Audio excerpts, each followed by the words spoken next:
Hey, what's up YouTube? Bill Faulkner with Faulkner Custom Rods, coming to you from a secure and undisclosed bunker location during the coronavirus crisis. Just kidding, I'm at home in the shop, but thought I would take advantage of a little less real work and travel than normal to post a few videos. I'm going to focus with this next series of videos on some short, simple videos about very important techniques that I think are a little bit undervalued. And we're going to start today with proper surface preparation. So to me, this is probably one of the biggest undervalued techniques in rod building. There's a lot of people that don't do it, don't even know about it, don't understand why it's important. So hopefully we can shed a little light today. I make all kinds of mistakes and have all kinds of issues, but in 25 years of rod building, I have never once had a single reel seat spin come loose, handle come loose, grip assembly come apart. I've never had a bond failure. And it's the combination of using quality products and doing proper surface preparation. It doesn't cost anything, it's quick and easy, so I thought I'd pass it along. I learned the techniques that I use from Ralph O'Quinn, who also published articles on how to do it, and specifically to achieve a water break free surface preparation in Rod Maker Magazine. If you don't subscribe to Rod Maker Magazine, you're missing out. You ought to. Just a wealth of extremely good information, not only in current issues, but in back issues. I highly, highly recommend it. So essentially, when bonds fail, when you glue things together and they come apart, it happens for two reasons. You can have an adhesive failure or you can have a cohesive failure. An adhesive failure is when the glue fails to stick to the surfaces that have been joined, and it is the most common kind of failure. A cohesive failure is when the glue itself fails, either thermally or it's just not strong enough, doesn't have the shear strength, and can't hold the parts together relative to the forces they're being subjected to. You control cohesive failure by using proper adhesives, and I think I'm not aware of a single failure I've ever seen on a repair or anything else that was due to cohesive failure. The glues we use are more than adequate to the task, more than strong enough. It's usually a adhesive failure. So that happens when you haven't fit your parts properly together or when you have failed to execute proper surface prep. So today we're going to talk about how you get proper surface prep. So what needs proper surface preparation before bonding? The short answer would be anything you're going to glue together that you want to stay glued together. And the key is you need to prep both surfaces, not just one of the things that you're going to be bonding together. All right, so what do we need to do proper surface prep? Well, you need a high quality adhesive. And as you know, I love Rod Bond. New product that I've been exposed to since I made the Rod Bond video is one called Blade Bond Fusion VMX. It is another paste type epoxy that actually is extremely forgiving of imperfect mix and just incredibly brutally strong. Great product. You can get it from nice supply places. You also need a little bit of solvent. I normally use something mild like IPA, isopropyl alcohol. However, you're first going to take any foreign matter off the surfaces before you prep them. So you might also need, I've got a little squirt bottle of Goo Gone here. You can't glue surfaces that are dirty. So you're going to need to get them clean first, then you're going to properly surface prep them. And then just a piece of Scotch-Brite. I use either the maroon typically or the gray, which is the super fine.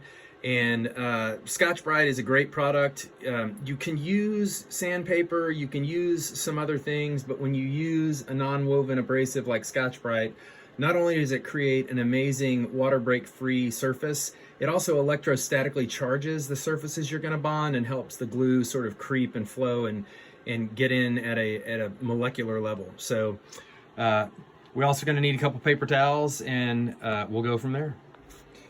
All right, so now let's go over the actual procedure. So what I have here is a Blue Halo fiberglass fly rod blank, and we're going to surface prep the area where we're going to glue the reel seat. And as you can see, it's real glossy, real shiny. So the first thing we're going to do is get a paper towel and just wipe the surface down, make sure it doesn't have any oil, silicone, contaminants, anything. So just a real quick step, but it matters. Just wiping this clean. I think you want to pay particular attention. A lot of blanks come with a sticker here at the very base that says what model and everything it is. Some people just glue right over the stickers. I do not recommend that. Take the sticker off remove all the adhesive that was in place, and then proceed with your surface prep. So I want to show, Ralph O'Quinn always described this, and the Rod Maker article always described it as water break free surface prep. I'm going to try to explain what that means. So if you look at this, I'm spraying this down, and you see it just pools and sort of runs off, right? It stays in one place. So we're going to wipe it down. Now we're going to take our Scotch-Brite, and I've just cut a little section of maroon Scotch-Brite, and I'm just going to scuff it. I'm not going too fast, not applying too much pressure, but basically you're just looking to degloss or take the scuff, take the shine off the surface.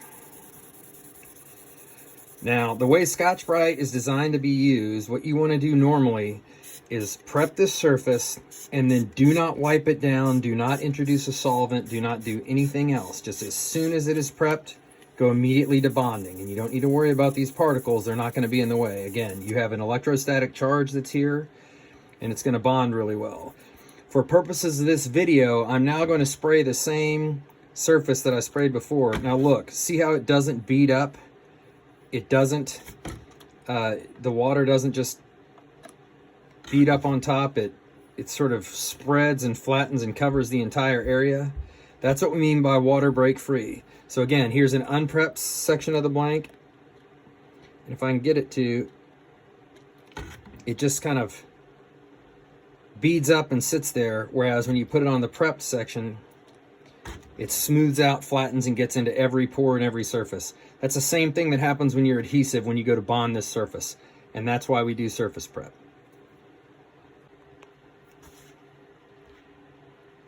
So I mentioned before that you need to prep both surfaces that you're going to bond, and here's a great example. So we just prepped the blank. You also need to prep your reel seat, okay? So the inside of this reel seat, these things are molded. This one has actually been custom painted by Don Schaefer at Backbone Custom Rods in a beautiful flip pigment he calls PB&J. This is a Fuji NPS, DNPS Deluxe in size 18 that he's painted, and you see he did a beautiful job, very custom. We want to prep the inside of this too, right? So we're going to do kind of the same thing as we did before. We're going to wipe it down first, and I'm literally just putting some rubbing alcohol or IPA on a paper towel, and I'm going to push it in and push it through this surface, right? Which I'll abbreviate for purposes of this video because I've actually already done it, but you just want to do whatever you need to do to get it clean.